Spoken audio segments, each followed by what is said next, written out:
kasih. Sekarang sudah bulan Juli, Pak. The first 6 months untuk IRA 2025 ini seperti apa? Mungkin sebelum saya bahas IRA, kita ngobrol mengenai situasi ekonomi dan pasar politik saat ini. Silakan, Pak. Saya ngelihat banyak orang, apalagi begitu banyak news yang berseliweran masuk tentang daya beli dan daya beli dan segalanya, dan apakah itu faktual dan real? Satu sisi iya. Tapi seringkali orang-orang yang fokus terhadap statistik itu nggak bisa melihat peluang yang lebih besar. Ada pepatah, orang optimis yang suka bilang, there is no bad or good market. There is what you do with the market that matters. Artinya market itu selalu seperti begitu ya. Ada kadang-kadang yang menantang, ada kadang-kadang yang baik. Nah, saat ini kita dalam posisi yang sangat menantang. Nah, sebelum saya masuk mengenai apa yang terjadi di pasar properti dan ekonomi saat ini, saya merasa ada hal yang paling penting adalah mengenai data. Ya, informasi yang tadi kita lihat, informasi dari developer, dari perbankan yang masuk kepada kita semua, data itu harus kita teliti. Ada 3 step menurut saya. Satu, pengumpulan data yang benar. Zaman sekarang begitu banyak data berseliweran. Yang mana benar, yang mana nggak benar, kadang-kadang kita makan semuanya. Jadi, dalam menentukan sebuah langkah bisnis ke depannya, baik negara maupun perusahaan, mengumpulkan data yang benar itu satu hal. Hal yang kedua yang lebih penting lagi adalah bagaimana membaca data. Karena data begitu banyak ya. Banyak orang tidak mampu membaca data itu dengan baik. Karena kadang-kadang ada data yang tidak penting masuk ke dalam diri kita dan kita pikir itu penting. Nah, yang ketiga yang terakhir saya ngomong, setelah Anda mampu mendapatkan data benar, membaca data yang benar, apakah Anda berani mengambil tindakan sesuai dengan data yang benar itu? Itu pun juga susah. Karena itu berhubungan dengan faktor resiko. Oleh sebab itu, saya katakan dalam kondisi seperti sekarang, baik pemerintah, developer, perbankan, mereka tanda kutip mempunyai tantangan. Satu sisi adalah membaca data itu secara regresif.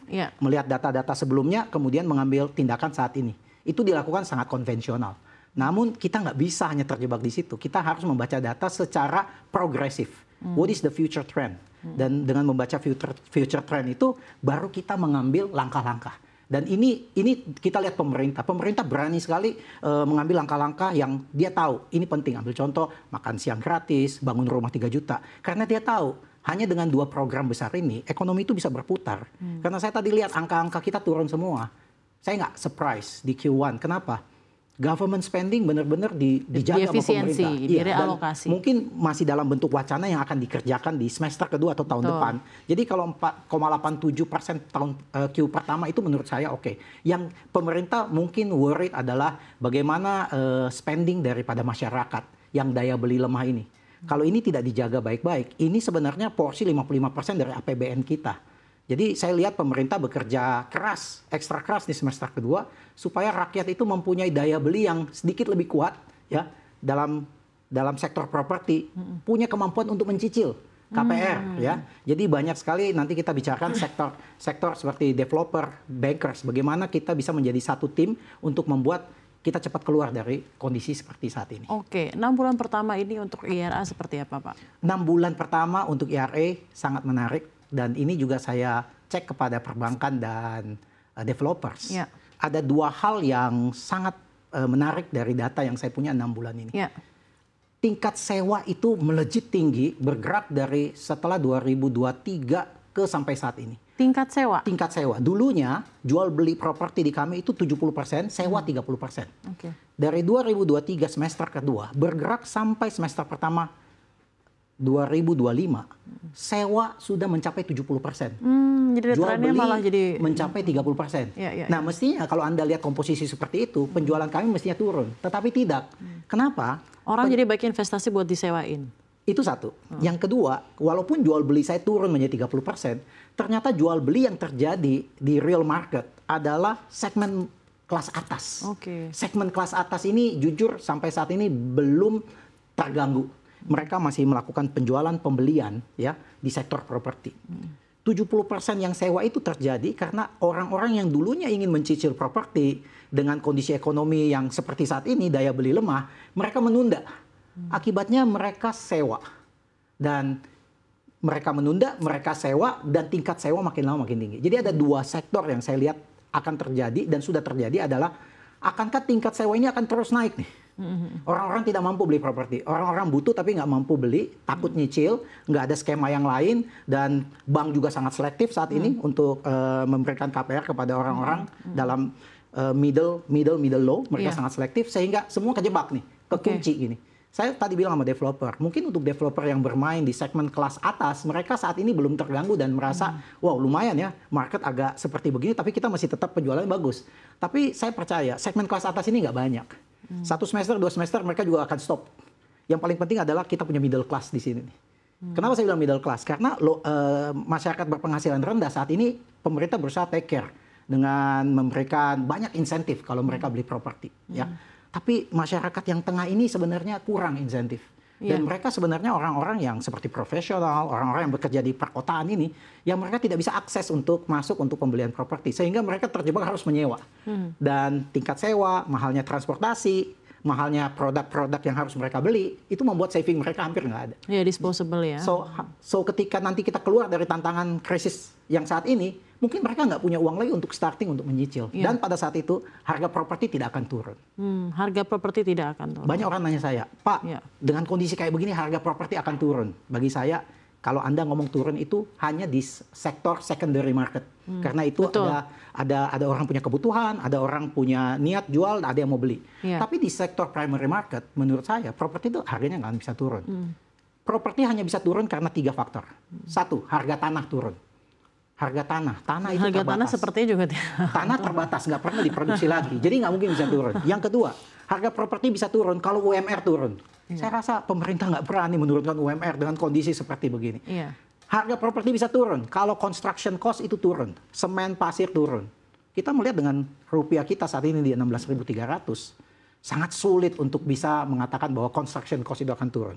Jadi kalau ketiga hal ini tidak turun, ini sebenarnya PR yang paling besar untuk middle class di 2-3 tahun ke depan. Will you still afford to buy property at that time? Akhirnya menyewa, makanya tadi Anda melihat ada presentasinya jadi 70% menyewa ya dan Pak. Dan itu yang terjadi di Amerika sekarang. Dan sampai saat ini bahwa 70-80% penduduk Amerika itu nyewa. Dan Indonesia dulunya merasa nyaman bahwa kita mampu beli properti. Tapi sekarang kita sudah masuk ke dalam kondisi yang mulai seperti begitu. Betul. Pak, ini menarik sekali Pak. IRA itu bergerak di bidang brokerage property ya Pak ya. Ini mungkin kita bisa dapat gambaran gitu ya, 2025 ini tahunnya seperti apa. Trennya itu pembelian rumah atau properti itu ada di kisaran berapa yang saat ini menjadi paling laku lah gitu ya. Range price-nya di 2025 ini. Apakah Anda melihat ada tren penurunan harga yang disasar oleh klien Anda ataukah justru scattered gitu Pak, yang harganya mahal banget justru naik, harganya yang rendah juga diminati, seperti apa trennya? Iya, ini menarik sekali. Trennya ini sebenarnya berkelanjutan dari 2024 semester 2 ya. Sebenarnya orang-orang the have di Indonesia ya, mereka mempunyai pilihan ya. Di segmen pertanyaan yang saya lihat itu salah satu adalah yang kita sadar nggak sadar. Salah satu faktor yang besar yang mempengaruhi penjualan properti adalah generasi yang berbeda saat ini. Ambil contoh saya adalah generasi yang berbeda. Iya, gimana generasi berbeda. Saya adalah Generation X. Dan ayah saya adalah baby boomers gitu ya. Nah, kalau kita tahu baby boomers dan Generation X itu mungkin sedikit punya kesamaan ya. Baby boomers itu yang paling muda usianya 61 tahun, yang paling tua 79 tahun. So they are quite old right now. Dan these people have money. Ya. When their time ketika mereka muda, the only investment tool yang mungkin mereka percaya adalah property emas. Atau emas dulu nih. Emas dulu kan. Emas orang zaman dulu tuh senang sekali pegang emas ya. Dan kalaupun mereka invest properti itu dalam bentuk lahan tanah yang cukup besar. Karena developer itu baru masuk di tahun 70-an lah ya, developer yang seperti sekarang. Nah, masuk ke Generation X, generation saya, yang paling muda itu umurnya 45, yang paling tua umurnya 60. Kita baik baby boomers maupun Generation X, mereka hidup di zaman Indonesia very strong in the business. So they have a lot of saving. So whatever money they have, they will buy property. Whatever money they have, they will buy goods. So Generation X ini dengan baby boomers, satu indikator yang menarik adalah baby boomers tuh anaknya kurang lebih biasanya 5 ke atas. Jadi kalau orang tua saya anaknya banyak ya. Nah, sampai di generasi saya, teman-teman saya, biasanya anak tuh maksimum 3 sampai 4. Kemudian masuk Generation Y ya, milenial, anak mulai turun 1 sampai 2. Generation C, pertanyaannya apakah anaknya sisa 1 atau bahkan nggak mau punya anak sama sekali. Dan ini yang membuat cara mereka berinvestasi beda. Nah, Generation X seperti saya, zaman-zaman 90 awal ya, kita beli properti dan kita senang sekali. Mereka yang beli properti di tahun 90 akhir atau pertengahan, mereka tuh make a lot of money, untung dari kenaikan properti yang pesat sekali. Ya, properti itu harganya kenceng naik itu sampai tahun 2014. Yeah. So everyone talking udah beli properti aja, simpan aja pasti untung. So behavior itu mereka collect a lot of property. Nah sekarang ketika anaknya di Gen Y dan Gen Z yang jumlahnya kadang-kadang hanya 1 dan 2, anak ini tidak perlu beli properti lagi kadang-kadang karena orang tuanya sudah punya properti lebih dari 1 gitu. Jadi ini yang kehilangan market properti yang tiba-tiba expand besar di tahun 2010 sampai 2015 itu mulai kegerogotin. Sehingga pindah ke pasar secondary. Jadi instead of buying a new product, they buy yang mungkin kalau ayahnya punya, orang tuanya punya, ya dia jual lah. Dia mungkin cari yang lebih kecil atau yang lebih bagus.